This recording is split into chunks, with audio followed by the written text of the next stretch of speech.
Welcome back to the channel, everyone. Time for some more creepy videos. So let's have a look. As the gathered children looked upon the scene before them, several of them made direct eye contact with the beings, staring into the creature's large, black, and almond-shaped eyes. Liesl remembered thoughts sent to her from the strange man during her interview with Dr. Mack. It was like on the world, all the trees will just go down and there will be no air.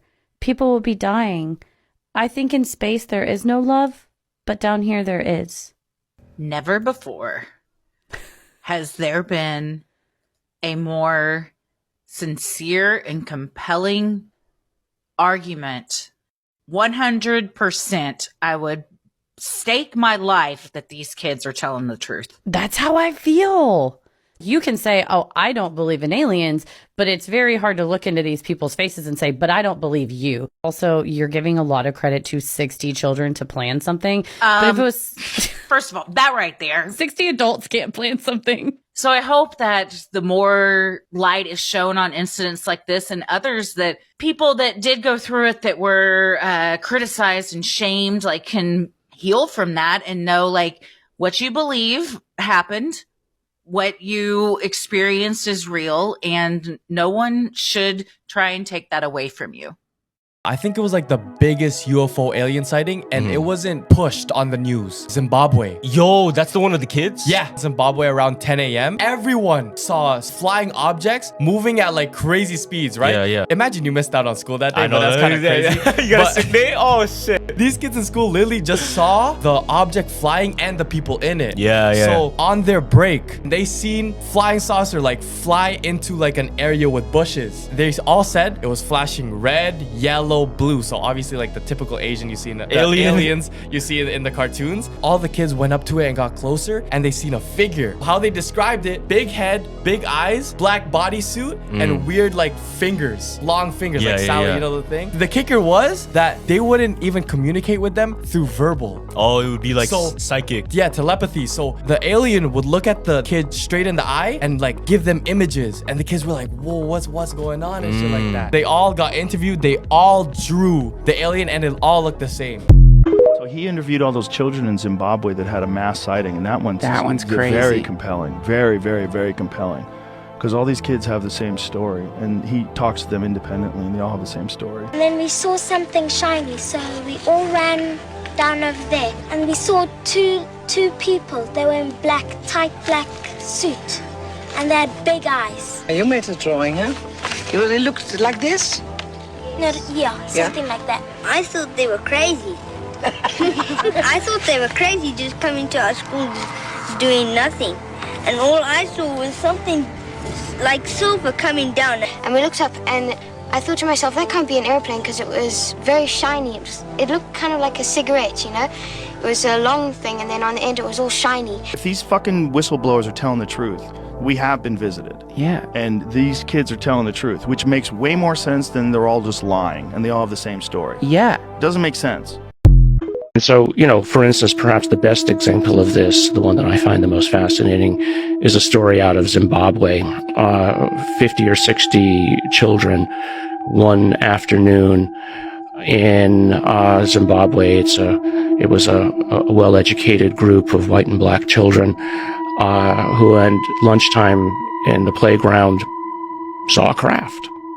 And they saw little men. And they all ran into the teachers, and they told the same story, and they drew the same pictures.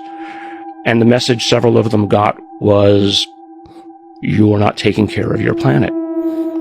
And it got, there's actually a movie coming out on this episode. And 30 years later now, the people who were there, the children who've now grown up, say it happened to us. Now, did it happen? Was it some sort of hallucination, or was it an imposed hallucination by something? Was it material? I don't know. But these kids were 7 to 10 years old. You see them on video. 7 to 10-year-olds can't lie like that. And so, whether it's real or not, I don't know. But I find that fascinating data. And again, it's these unconnected stories of individuals with the same story that is worthy of further inquiry. In 1994, in Ruwa, Zimbabwe, something extraordinary happened during a school recess break. Over 60 school children, ranging in age from 6 to 12, claimed to have witnessed an encounter with a UFO and otherworldly beings. What's truly remarkable is that their descriptions were strikingly consistent. It left researchers and skeptics alike grappling for answers, seeking to understand the nature of this extraordinary event. The aerial school UFO encounter remains a remarkable chapter in the search for answers about extraterrestrial life. Regardless, we don't know what truly happened that day in Ruwa. The mystery endures, serving as a testament to the unexplained wonders of this world. What do you guys think? Comment below. He thinks you should look into this landing case that happened in Africa at the school. There were roughly 100 kids in the playground, broad daylight, aerial school, Ruwa, Zimbabwe, 1994, and they got some of them within arm's length of these beings. You've got all these children saying what they saw on camera after it happened, and it was witnessed by lots of other people in and around the area for several days before it chose a school to land. Suspend judgment for a moment. Imagine if a UFO or several UFOs landed at a school in broad daylight in Ruwa, Zimbabwe, Africa, and interacted telepathically with nearly 100 school children. How significant of a story would you give that? Well, not only that, they had the same message. Yes. The telepathic message was that technology is a real problem, and there's things that people are doing with technology that are going to ruin the earth. They were trying to relay this to children, which is very strange. Yes. Why do these things land at schools? It seems like if I were going to do that, it seems like a pretty benign environment. We take a fairly hostile position towards things that penetrate sensitive military installations. So maybe, I'm just saying, maybe it's safe. Maybe it's safe.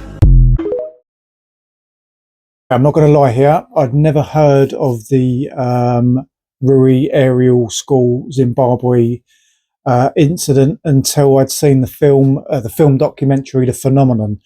That's a really fantastic film. Highly recommend everyone watches it. So 62 pupils witnessed this event. They were aged between the ages of 6 and 12. Fantastic incident. One of the best cases of close encounters that I've ever heard. Now, a lot of these children were scared of what they saw and ran away. A lot of them stayed and witnessed these creatures coming out of this craft. Now, a lot of the witness descriptions were a little bit different, but with the same sort of theme running through them. Now, I don't think children this age would have grouped together to create this sort of fake phenomenon. I think this was, a group thing, and it happened to them. And I honestly really do believe that it did happen to them. We all know that children can tell a few little white lies here. We all did it.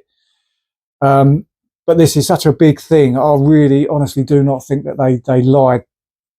I think this really did happen to them, and I think it was a really incredible phenomenon. Now, during the film, The Phenomenon, again, a really great film. They were interviewed, the students, when they were a lot older, and I find it fascinating that a lot of these kids, when they witnessed this thing, were sort of given messages, but sort of telepathically, about the dangers of what's happening on the planet and not taking care of it, not looking after each other. And when they were talking to the children when they were older, it showed a description of what they were doing nowadays as their professions. And a lot of them were quite interesting. There was sort of jobs like social workers, human rights activists, environmentalists, teachers and nurses, all very caring professions. And I think these messages really did stick with these kids sort of into their adult life. And I kind of find that fantastic that this message had stayed with them all the way into their adult life, and sort of taken up these professions that are really caring and sort of looking after the planet, looking after each other. The Melbourne 350. In 1966, a significant UFO sighting known as the Melbourne 350 occurred at Westall High School in Melbourne, Australia. More than 350 witnesses, including students and staff, observed UFOs flying silently and landing in a nearby field. The UFOs were described as round, silver objects with metal rods extending from them, surprisingly, despite the presence of surrounding planes. No collisions occurred, as the UFO swiftly accelerated away from the aircraft. Witnesses were explicitly warned by the headmaster not to discuss the incident, and there were reports of encounters with mysterious men dressed in black suits. Surprisingly, the event was never officially reported or acknowledged by authorities. The motives behind the headmaster's actions and the purpose of the visits from the men in black remain shrouded in mystery. The Melbourne 350 incident has intrigued many, as it defies a straightforward explanation. The number of witnesses and the involvement of respected individuals such as teachers lend credibility to the sighting. The incident has sparked ongoing interest and a desire for answers regarding what truly transpired that day. The enigmatic nature of the Melbourne 350 continues to captivate those seeking to uncover the truth behind this perplexing UFO encounter. At standstill. Right. And Shane, skeptics have dismissed the event as just the product of the fertile imagination of children. What's your response to that? Some skeptics have, and there are other skeptics, I think, who take a more serious look at a story like this, a story which has so much witness testimony. I'd like to begin by paying tribute to Joy and Terry and Jackie and all the other witnesses who have been brave enough to come forward and talk about this story. 96 witnesses so far have been happy to talk to me about the flying saucer that they saw. 147 people have come forward and spoken to me about the circles in the paddocks that were left behind by the flying saucer. So if you just look at those numbers alone, you realise we're looking at something pretty important. Now, remember, when we talk about UFOs, obviously in the general social consciousness, people think about extraterrestrial craft. UFOs simply means unidentified flying objects. We don't know what an extraterrestrial spaceship, for example, would look like. Now, it just simply means something that was seen in the sky that nobody could easily identify. And I think we have to begin with that. Now, as interesting as a program as The X-Files is, and absolutely it is, I think this is a UFO story that all Australians need to know about, need to take seriously. Can I ask what happened to the girl? You took her back to the school, the one that was hysterical. Is it Tanya? And she went into the hospital, and then you went to visit her at her place, and they said she didn't live there. Yes, right. I went to her house the following day, and an English-speaking woman opened the door and said there had never been a Tanya living there. Now the problem with that is that Tanya's parents didn't speak English to start with. I think they were Yugoslavian. So I'd been to this house a lot of times and then was told, no, sorry, you're mistaken. Oh my God, So what's happened to her? Do you know if she disappeared? Have you had any contact with her? Do you know where she is and what happened? I have had no personal contact with her. I know one of the researchers has. She prefers to stay anonymous and not be involved in anything at all. She told the researcher that she had no recall of what had happened. And then there was a very odd story about her parents putting her in a convent for some reason that was, to me, totally ridiculous. That's it. Terry, we've seen drawings that look like a flying saucer and even two flying saucers. Can you describe for us what was there? Yes, it was about 1.5 times the size of a normal family sedan, and it was round, silver coloured. There were all lights around the bottom of it, no windows. It threw off a bit of a heat, and it was making a low buzzing sound. Did any of you at all witness anyone inside these unidentified flying objects? Did you see anyone? No. No. All right, Joy, Terry, Jackie and Shane, stay with us because we're going to chat with you more right after this short break. Now, we've heard firsthand from these accounts, but Australian authorities are actually accused of covering up what really happened. So what's the truth? Don't go anywhere. Do you think they understood that it was a school? I mean, this is all speculation, Yeah, right? but no, I definitely had to ask myself, look, during the production of the film, Paula Harris actually turned me on to another landing case that happened in Australia in 1966 at a school, and this time there were roughly 300 witnesses that saw a disc land right outside a playground in Australia. And we went to Australia and investigated that case, went to the landing site, talked to eyewitness testimony, people that jumped the fence at the school playground and ran over to where this thing landed. And then we even interviewed a guy who snapped a photograph of a disc, a Polaroid, back in 1966, 2 days prior to the incident. So it's very probably that we have photographic evidence, we have eyewitness testimony, and for the first time we've got testimony from a science teacher. So why? That's what's so important to understand. If you really look at the evidence of what people have reported, which is evidence of what people reported, people are seeing them. That's why UFOs ain't going away, because people keep seeing them. It's not just these flybys. These close encounters and these communications are something that are reported more than anything. I'll tell you, I'll speak with pilots all the time, and they start off with saying, okay, I saw a UFO. Great, describe it. It's super, direct and specific. Give it a couple more months of talking to them, and they'll say, oh, there's one thing I didn't tell you. What is that? And they hit me with it.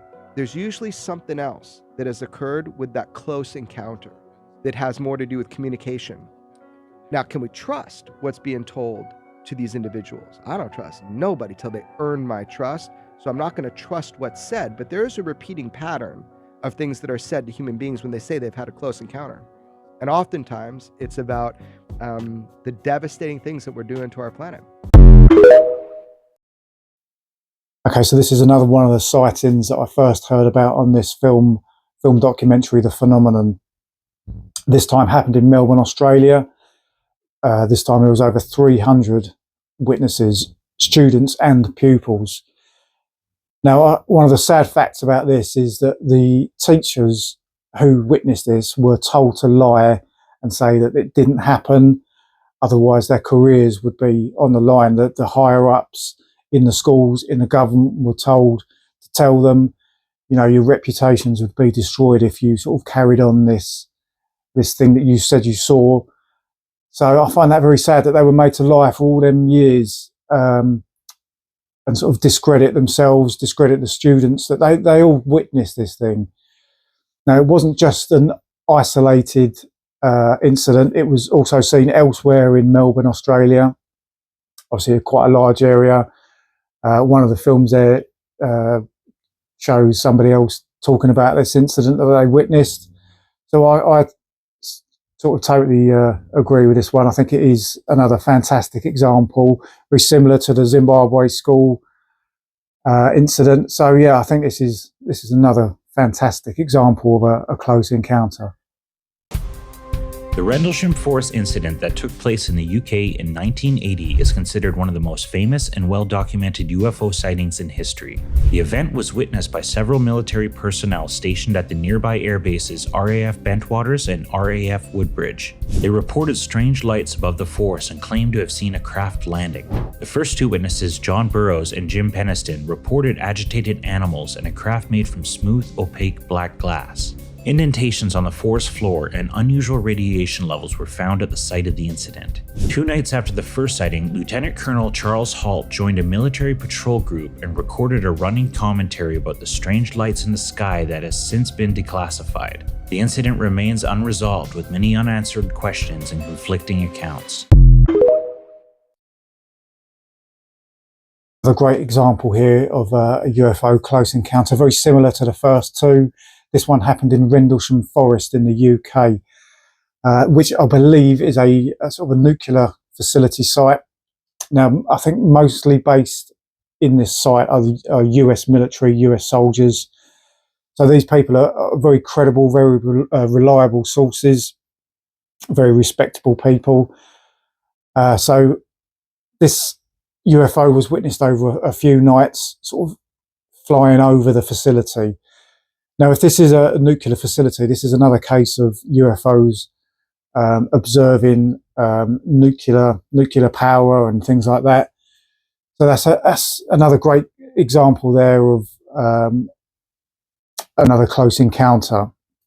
Now, I kind of wonder whether these things are sort of looking out for us, seeing how far we're getting with nuclear weapons and things. It's just, I don't know. Yeah, again, another great example of a close encounter. Thank you very much for joining us again today. I'm going to wrap that one up. Hope you enjoyed the video. If you have, please leave a like, subscribe, leave a comment, look back through the previous videos, and hopefully we'll see you on the next one.